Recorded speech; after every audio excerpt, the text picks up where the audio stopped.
PMO sir, आज एक समाचार पत्र में एक खबर छपी है जिसमें आपके अस्पताल की जो आय थी वो 1.88 करोड़ तक पहुंचने के बावजूद उसमें आपके 2 करोड़ से अधिक का जो है खर्च कैसे हो रहा है, आखिरकार इतना खर्च कैसे हो रहा है वो बताएं। आप एडिशनल छपा है आज। ये आज के समाचार पत्रों में मैंने भी पढ़ा है कि भाई आपकी आय इतनी है 1,88,00,000 और करीब 2 करोड़ के आसपास खर्च है। तो सिमलरी जी, मैं ये बता देना चाहता हूँ कि हमारी जो RMRS में से जो खर्च होता है उसका लगभग 90% जो कर्मचारी जो संविदाप है NGO के माध्यम से हमारे यहाँ जो लग रहे सफाई कर्मी, कंप्यूटर ऑपरेटर, हेल्पर्स, उनकी तनख्वाह में जाता है। जो गवर्नमेंट की गाइडलाइन है कि भाई उनकी जो तनख्वाह फिक्स कर रखी है NGO के माध्यम से जी। वो RMRS में से जाती है। तो लगभग 90% जो खर्चेज हैं वो हमारे मैन पावर के क्या है तनख्वाह में जाती है। रहे लगभग 10% वो हमारी बिजली है, पानी है, या जो बिल्डिंग्स की जो मेंटेनेंस है छोटी मोटी डेली की, और जो स्टेशनरीज हैं जो हमारी पर्ची आती है, या एन लैब में जो भी है ना सामान चाहिए था होता है कुछ छोटा मोटा, उसमें खर्च होता है। बाकी अस्पताल में हमारे यहाँ जो सामान्य चिकित्सालय करौली में किसी भी प्रकार की कोई बड़ी चीज़ का खरीद फरोख्त होता नहीं है, वो डायरेक्ट स्टेट लेवल पे होता है जी। और RMRS से तो केवल हमारी क्या है कि जो NGO से लगे कार्मिकों की तनख्वाह और छोटे मोटे ये बिजली पानी की जो रूटीन की स्टेशनरी वगैरह उसकी खरीद होती है। समाचार पत्र में एक आरोप और लगाया है कि RMRS फंड का जो उपयोग मरीजों की सुविधाओं के लिए किया जाता है, तो उसके बजाय आपने अन्य मामलों में 5.90 लाख 217 रुपये कोर्ट में जमा कराए हैं उसी फंड में से। ये क्या मामला? ये सिमलरी जी बिल्कुल असत्य है। ये बिजली पानी का कोई पैसा खर्च नहीं होता। हमारे यहाँ प्रति वर्ष क्या है कि पार्किंग का ठेका होता है जिससे लगभग हमको RMRS में 20 लाख रुपए की इनकम होती है।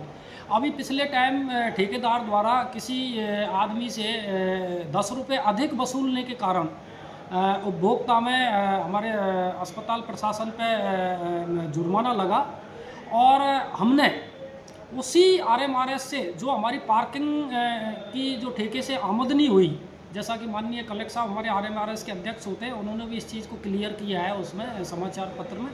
तो उसी आमद से हमने जो कोर्ट का जो निर्णय था वो तो आपको भी हमको सबको मान्य होता है जी। और उसी में से हमने न कि मरीजों के हित के पैसे से RMRS का जो पार्किंग से जो पैसा ठेके से जो लगभग 20 लाख रुपए पर ईयर हमको आमदनी होती है उसी से हमने पैसा जमा कराया है और उसके लिए नियमानुसार हमने स्टेट लेवल पे अच्छी पैरवी के साथ वकील खड़ा किया है और हमने उसको क्या हायर कोर्ट में स्टे के लिए लगा दिया गया जिससे कि हमारा पैसा वापस आ जाए।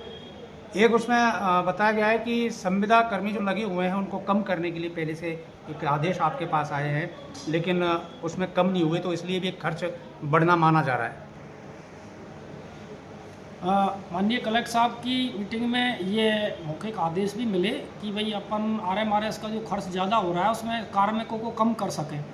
लेकिन सिमलरी जी, अभी आपको विदित है कि हमारा अस्पताल 3 जगह चल रहा है। न्यू मेडिकल कॉलेज के साथ अटैच हॉस्पिटल, पुराना अस्पताल और गणेश गेट पे। जी। तो अस्पताल को आमजन को सुविधा देने के लिए अपन को कार्मिकों की भी ज़रूरत है। तो हम भविष्य में प्लान कर रहे हैं जल्द से जल्द क्या अस्पताल वहाँ पे जैसे शिफ्ट हो और जब एक जगह अस्पताल चलेगा तो निश्चित रूप से हम सफाई कर्मी है, कंप्यूटर ऑपरेटर्स है, हेल्पर्स है, कुछ अन्य उसमें कटौती कर पाएंगे। जिस तरीके से ये चीज़ें जो आ रही हैं सामने, तो इनसे कोई मरीजों को जो अस्पताल परिसर में सुविधाएं जो मिल रही हैं उन पे कोई ऐसा खास असर पड़ रहा है क्या?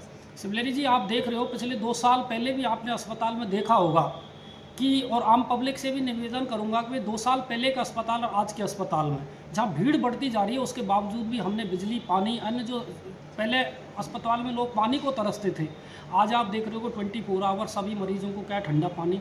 आप देख रहे हो पहले दवाई लेने के लंबी लंबी कतार धूप में लगी रहती थी, आज हमने के भामाशाहों की मदद से, अन्य जो समाज सेवी उनकी मदद से टीन शेड अच्छा वेंटिलेशन, पंखे, जगह जगह हमने क्या है भामाशाहों की मदद से बेंच है, बैठने की व्यवस्था, पानी की व्यवस्था, 24 आवर्स बिजली की व्यवस्था, लाइट चली भी जाए तो वहाँ जनरेटरों की व्यवस्था।